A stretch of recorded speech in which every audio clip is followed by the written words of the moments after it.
Hi there. Hi there. Good evening. So here we are with the show time again. Time for a 5,000 word bank challenge and to move ahead. Till yesterday, I had done 112 plus 820 idioms. I have brought 6 more today. Okay. And it's not just the idioms, it's the words also. When I give you synonyms, that instead of idioms, you can use English words and good words. So if you can't retain idioms, you can always use English words. So hi, let's get started immediately. I'm Vinita, coach, consultant, with a mission to help all those who dream to work, study, or migrate abroad, to travel abroad. They all have to clear an English proficiency test. So I'm on my mission to help all such students and make it big in their life. Let their dreams come true. Learning language is not a big deal. So to crack your IELTS exam or any other international exam, you need English proficiency. You need to prove it that you're good at it and attain some high band score so that you get your visas, your admissions very quickly. And it's all doable. Many have done in the past, and so can you. Okay, so uh, let me just bring to you why are idioms important. Idioms are important because they add that pep to your language. They make your language intriguing. They make your language interesting, and you can interact well whether you use it in spoken or written English. Yes, your expression becomes different from the rest. And when you use them, at least one or two should be there when you talk, when you write. It adds that extra flavor, extra USP to your language. Okay, so here we start, and I have brought some new ones associated with the school and children theme, and here I am. And yes, I will share my screen with you for some time, and then when I use them in a story manner, in a narrative, I will not show you the screen. You have to practice your listening skill and gauge the meaning of those idioms. So let's get started immediately without much ado. Okay, so here we go. So it is episode 90 today. Welcome to the vocabulary show. Okay, so engaging in this life, if you are really engaging with me with your notebook and a pen and trying to retain them and use them practically, it will offer a multitude of benefits to you. It will not only sharpen your mind, it will expand your vocabulary. You will master the nuances of idioms. Moreover, all these sentences do open some vistas of knowledge. I make it a point to make IELTS the main context. And yes, it does give you an idea. It does give you some tips. It does give you some deeper thinking about your IELTS exam also. So the first idiom for today is the ball is in your court. And this is a very common one. You must have heard many people say the ball is in your court. So now, what does it mean? It is now your decision or responsibility to take action. I am doing my bit. I'm coming to you every day, day by day. If you are not trying to learn these, practice these words, the ball is in your court. So, what are the synonyms that for this? It is up to you. It is your move. It is your responsibility. You get it? So, it is all up to you now. My role is over. So how can you use collocations? The ball is in your court now. I think this is a very commonly used idiom. Someone else's court, okay? If it's not in your court, it could be in my court or it could be in someone else's court. And how will you use it? Now that you have the study guide, the ball is in your court to prepare for the exam. Learn the ropes. So how do you learn the ropes?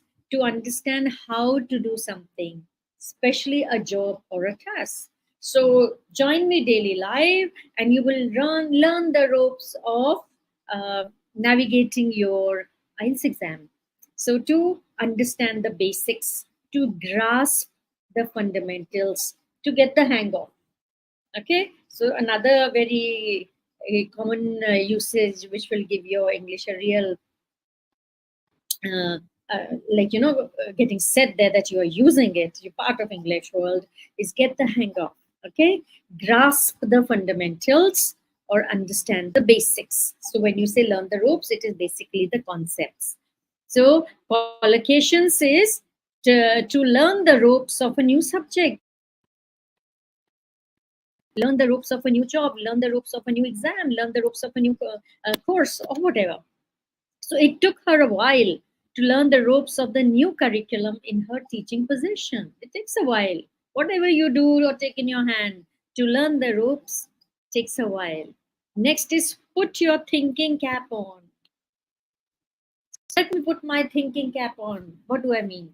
Let me dwell on it seriously, dwell on it, muse on it, okay?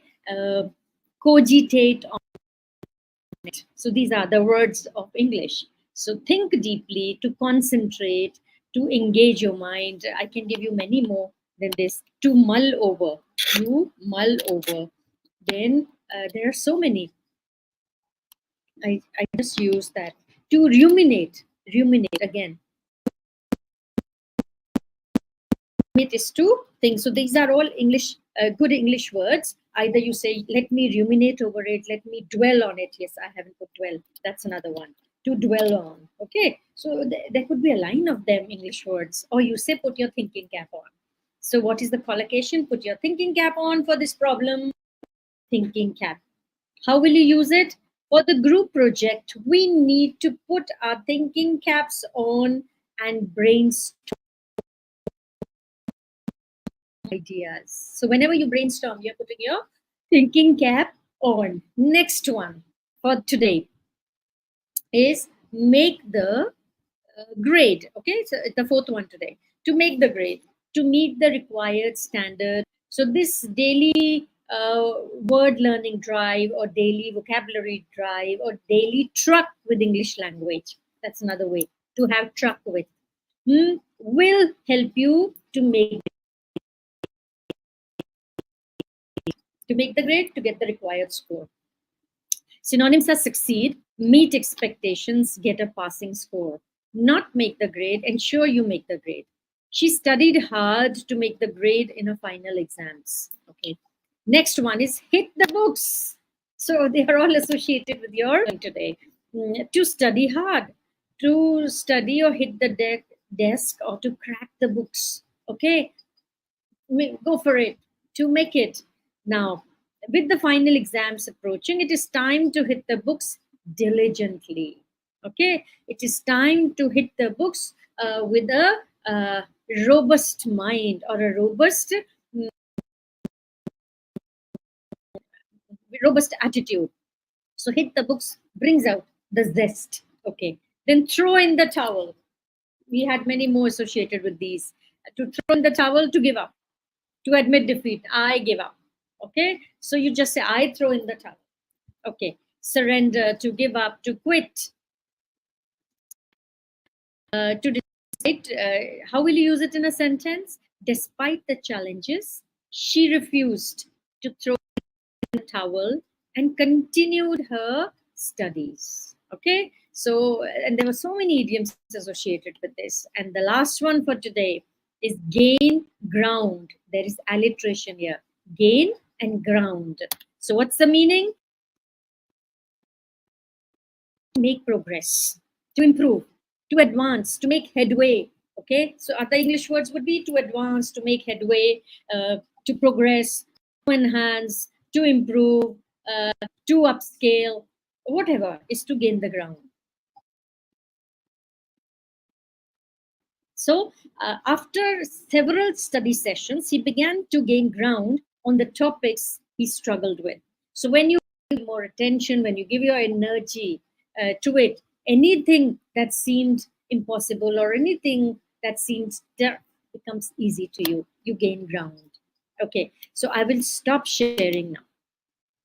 Yes, and now I'm going to tell you a story associated with this. Okay, and you have to guess the meanings of the idioms or the difficult words. I will draw your attention to it. Okay, so what are the new words or the idioms. Let's start.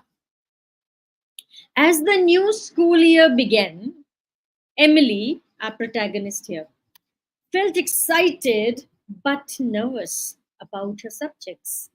Her teacher reminded the class, the ball is in your court now, that you have the syllabus. Your responsibility to keep up with the material. With that, Emily knew she had to learn the ropes of her advanced course. One evening, while studying for her upcoming test, math test, she thought, it is best to put my thinking cap on now. She reviewed her notes carefully, ready to books with determination. She studied until her eyes grew tired, fully aware that she needed to make the grade to avoid falling behind. Okay, so if you don't want to fall behind, you have to make the grade. If you want to gain the ground, you have to make the grade. Despite her efforts, Emily faced tough. Okay, weather. However, her friend Sarah encouraged her, saying, you can do this, don't give up yet. Just keep going, and you will gain ground soon. Inspired, Emily pushed her doubts and focused on her. Emily asked for help from her peers whenever she felt stuck. Together, they formed a study group where they could help each other and learn efficiently. Finally, all of her hard work paid off when she received her test results. Emily had indeed made the grade. You get the meanings? Okay, so I'm going to put some MCQ questions to gauge your understanding. Let me find out whether you understood or not. Okay, so it's time to wind up.